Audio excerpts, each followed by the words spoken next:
bi-weekly Rethinking Railways in Australia. The series rolls on, now up to its 22nd episode. Check out the list in the comments below. Plenty more myths to destroy, because people have been making up so many false narratives about our railways over the centuries. They do this to comfort themselves, or justify themselves. It's a bit like trying to fit your view of the railways into your own ideology. You could be a Marxist, or a neoconservative, a libertarian, or a social democrat, whatever.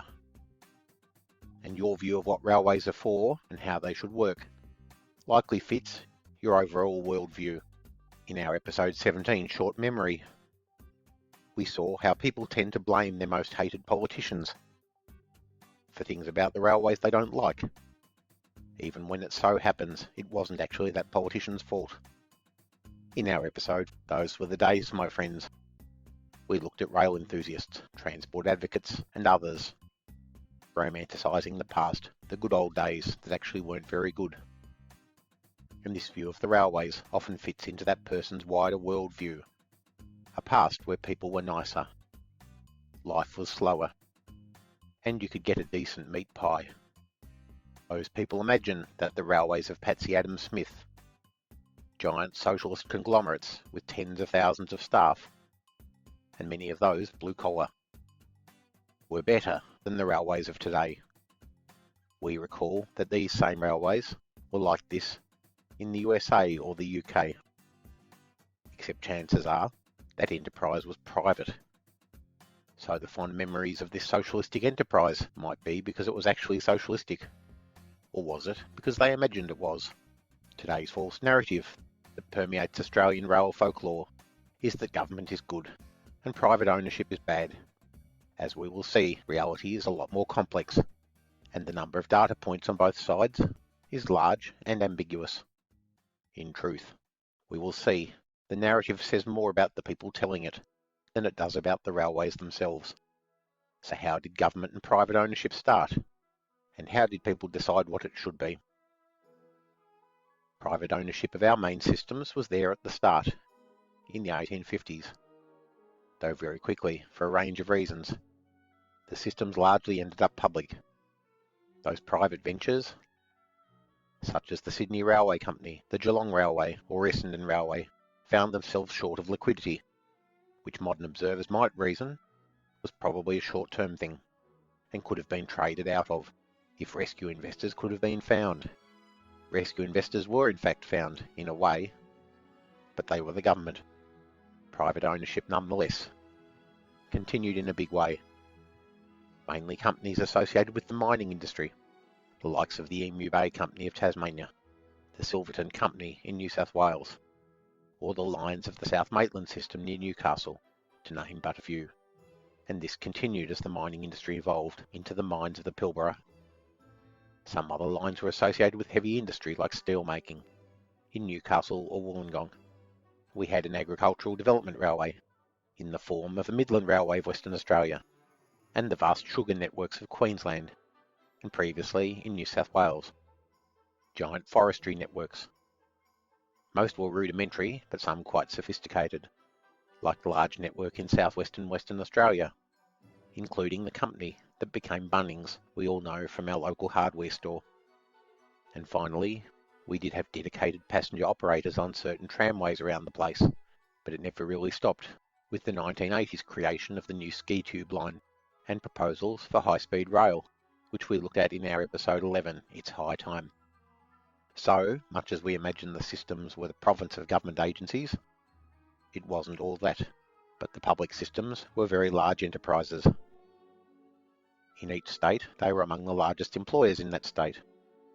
When the Australian colonies were first set up, the need for extremely large amounts of capital was definitely a factor in why government took them on. When the first private companies went bust, corruption was another, as most of the parliamentarians had interests, including land, that would benefit from all this spending. And the logic of parliamentary elections caused further distortions to the purpose of the railways. While some useful railways were built, many weren't at all useful, and were just a sop to a particular MP and his constituents. And the commissioners were required still to return a profit. and that meant even if these useless lines weren't going to help them achieve a profit, then the useful ones would have to, and they would need to overcharge for the service and did not receive the upgrade funds they needed. In the 1870s, there was no reason to complain about how the early lines were slow and indirect, and that there really weren't the funds for upgrades, making heavier, straighter or flatter lines, including with tunnels and big bridges to replace those early lines. In the 1870s, the logic would have been who would need them. No shipper or passenger who didn't live on the coast had any choice in the matter. They had to use rail, no matter how expensive and how slow. But by 1920, it was plain that if the railways didn't have that sort of upgrade, the motor vehicles and aircraft already appearing on the horizon would destroy the demand for railways.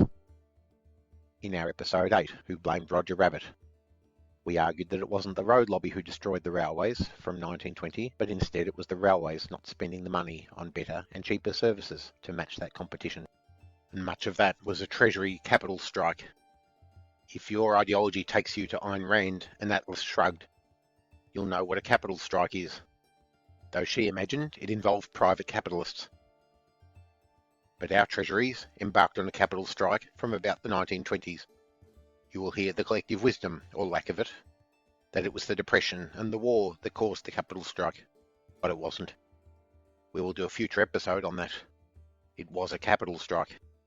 In short, treasuries have been underwriting poor railway decision-making already since the 1870s, and refuse to do it anymore. The booms of the 1880s and the collapse of the 1890s were still in memory when the problems of the 1920s became evident, and the availability of road and air alternatives was already having an effect. Nothing really changed in the 1950s, though the lack of spending was undoubtedly making things worse. This capital strike was really only lifted in the 2000s. Systems are now spending the money, mostly, that was needed decades ago. In short, this is what you get with government railways. The first problem with them is budget and investment. How much of this is real? In our episode 10, Money, Money, Money, we saw that money and debt are not real. However, they make useful proxies, used by treasuries to micromanage the railways, when they believe they have no other mechanism to control the railway commissioners. And some of the stuff you see is just accounting funny business. Most recently in New South Wales, they created the Tahi body as a way of moving railway infrastructure off budget. Not because this is anything real, but to avoid rules that government created for itself. Bureaucrats often do this. Make rules, then regret them. And rather than change the rules, they invent new ones, or just subvert those existing rules. It doesn't change anything real, but makes work for bureaucrats. But if you were in a private company, would you go changing the rules just to cheat yourself? If you yourself are a shareholder, or you have public shareholders, you would not want to do this. It is just a waste of time and money. And if your board did have proposals to spend up to make more money with better technology, better track or whatever, why would you not go to the markets for the money, retain your profits, or borrow directly from banks, or through bonds, or issue new stock? You don't need to beg to a treasury. When you look at what spending we did get from governments, a lot was very poor, and it was likely, at least in part, because of this capital restriction. Note how many famous locomotive orders were never enough to cover the full requirement for locomotives, small orders of 10 or 20, rather than the hundreds needed. Look at the New South Wales Government Railways 42 class. Just 6 of these GMs built. Why on earth? Hundreds were needed, and probably bigger and heavier than these. How long the four-wheel wagons stayed in use when bogie wagons were needed. Viewers will recall in our episode 14, Our Finest Hour, that we lauded the spirit of progress, an all-steel air-conditioned train delivered relatively early by world standards in 1937, but the only one of its kind.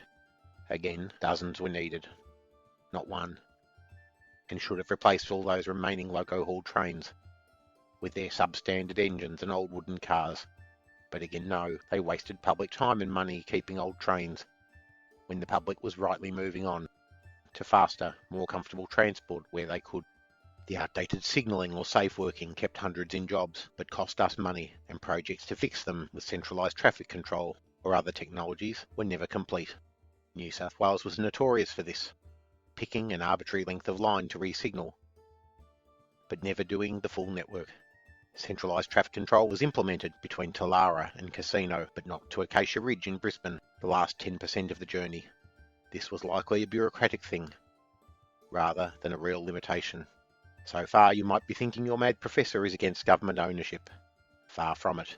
But we need to be clear-eyed that government ownership in Australia has come with a host of problems, and these were caused by the way government ownership was done. If we had had US-style railroads, it might be quite different. The lack of talent was also a thing. Here in the USA of the 1960s, to be a railroad executive, you would come with the technical know-how, but also the market knowledge. You would know in detail your operating ratio, your revenue tonne miles, and exactly how your equipment orders would affect your bottom line. You would have the language and networks to communicate this to the markets, and that would give you a degree of honesty and transparency the public ownership never had. It helped US railroads to standardise rolling stock and other equipment across all private operators. You can't defend to shareholders designing and building your own locomotive when you could be buying off the shelf from Alco or Baldwin or GM or whatever. The market knows that the latest GM loco comes with efficiencies in haulage, fuel use, maintenance and other things, and can price in the costs and benefits. We never had this in Australia, and even when the state operators all bought the same EMD 645, they were highly tailored to each state's environment and culture. It was not until the 1990s, when the NR class were built, that we consciously got a generic locomotive for all networks it ran on, and purchased a large enough order to reduce the costs of build and implementation. In our last episode, Self-Motivating, we saw how the self-propelled railcars evolved over 40 years, until we landed on a working design in the 1990s, with the Cummins and Voith traction gear, a design that endured. But we saw in this episode how in the early 1950s, Bard produced the RDC, which we also bought and operated for 40 years. This might have avoided all that time spent locally having all this trial and error.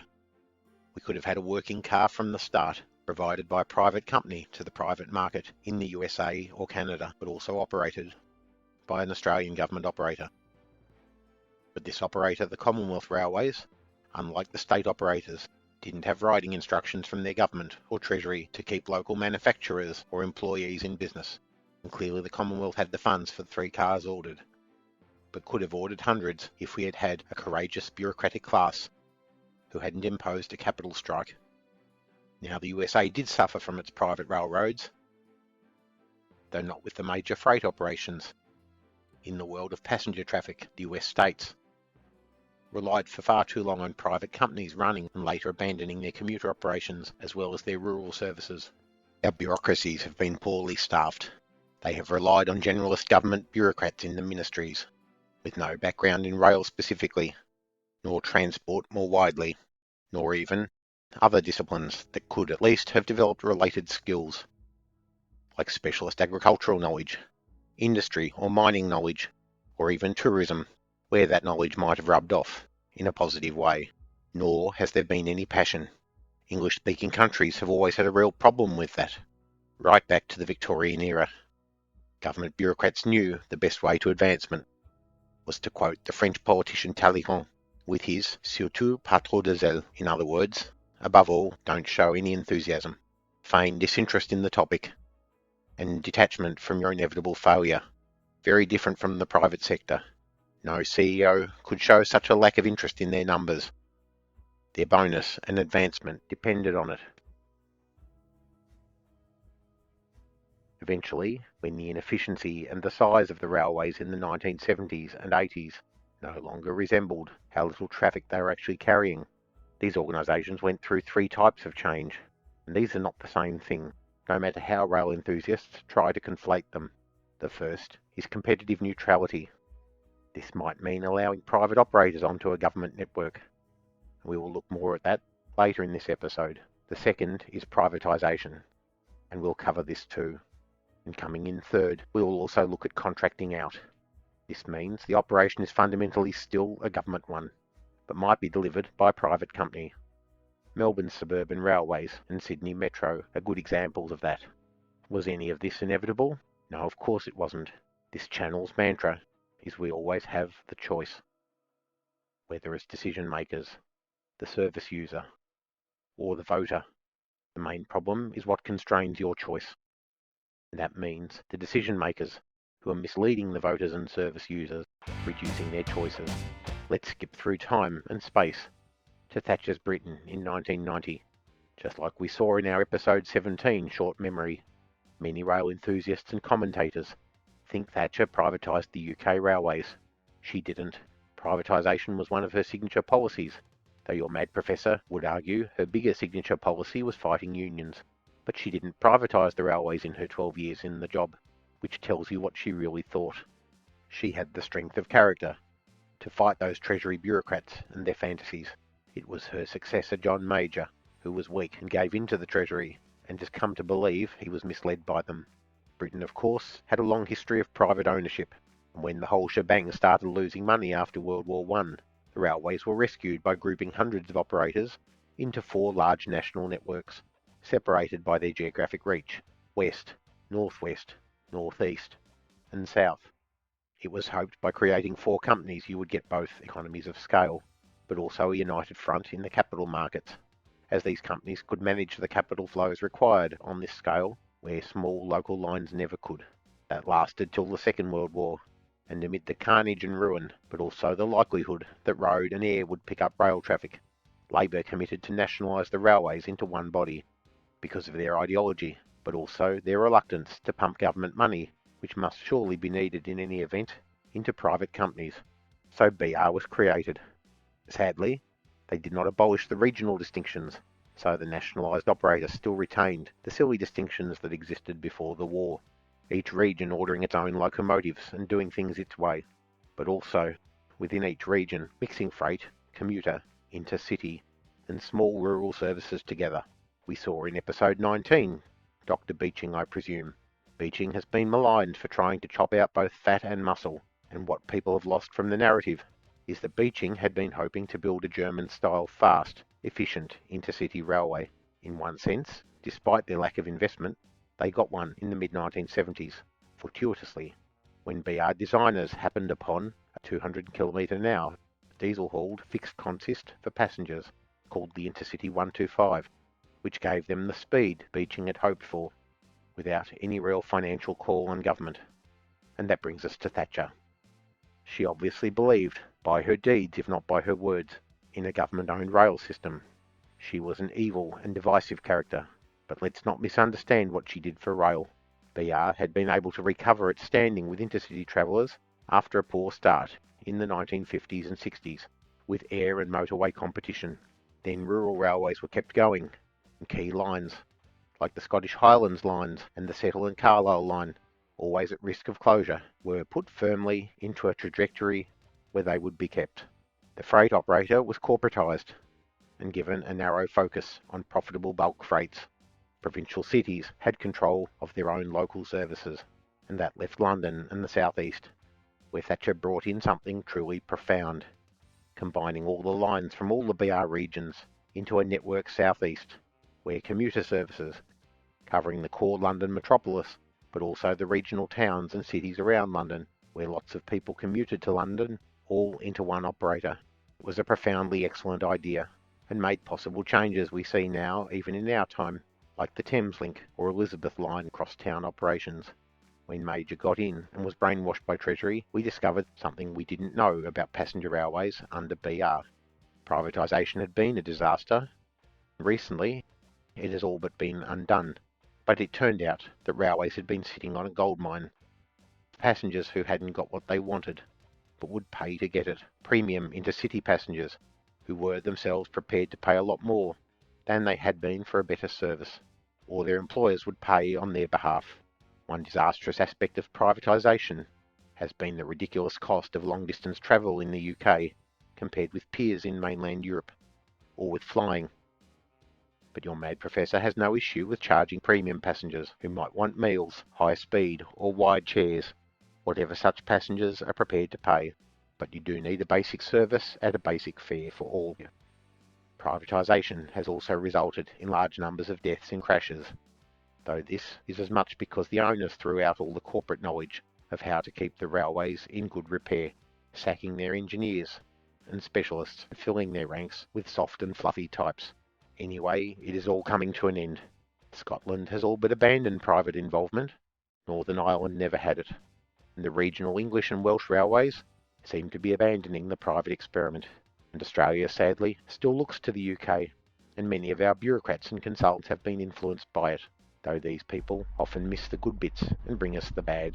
So now we move for our final stop to contemporary Sweden. We are back in the land of IKEA, ABBA and Volvo, to remind ourselves there is a third way. Rail fans are as bad as many others in labelling Sweden socialist, when it is very far from it. It is very left-wing, but not very socialist. Sweden is not the land of privatisation, but it is the land of competition in rail services, horizontal and vertical separation, and it is from them that Australia was learning in the early 1990s, even slightly ahead of the UK. Much as our government operators have always allowed private train charters, where the charterer took the commercial risk, Sweden quickly recognised that opportunities to make money and serve the market better might exist on the rail network. But the main government operator, Svenska Järnväg, or SJ, might not be interested or have the capacity to provide the service. So Sweden allowed others in to operate their own trains on the same network in competition with SJ. A bit like how many aviation markets work, SJ remained as the dominant operator and remained government owned, but would need to smarten up its offering to compete with the private companies on the same route. A bit like the legacy airlines, SJ decided to be the premium full-service operator, while the private companies would be the low-cost budget offering in the market. This is, of course, a type of privatisation, but not a privatisation of the operator, but of the market, the service. The freight operator has been completely detached from the passenger, and in the same way as we see all over Europe, these freight operators are really just becoming a brand name for a few large operators based on the Deutsche Bahn DB. So is privatisation necessary to deliver a more efficient and better service customers want? No, of course not. It is just a tool treasuries use to get their way, the way they have been doing for decades. Many bureaucrats are fooled by these intentions, so it is no wonder rail enthusiasts, advocates and commentators are also fooled. And once their preferred option, whether public or private, gets aligned to their ideological worldview, they cannot be shaken from it. And as we have seen, it is not public or private that necessarily makes any real difference, but the institutional settings that govern them. We have moved on from the neoliberal nonsense in Australia. Well, mostly. There are no sensible proposals to privatise the urban railways now, and South Australia has renationalised its system. One can only hope the amount of ideological nonsense from rail commentators has also abated. Next time, in radically rethinking railways, railway bureaucrats couldn't even agree how far apart the rails should be. They stuffed our railways big time. Or did they? Which gauge should they have used? What does it matter? We get beyond the hysterics, which have gone off the gauge. See you then.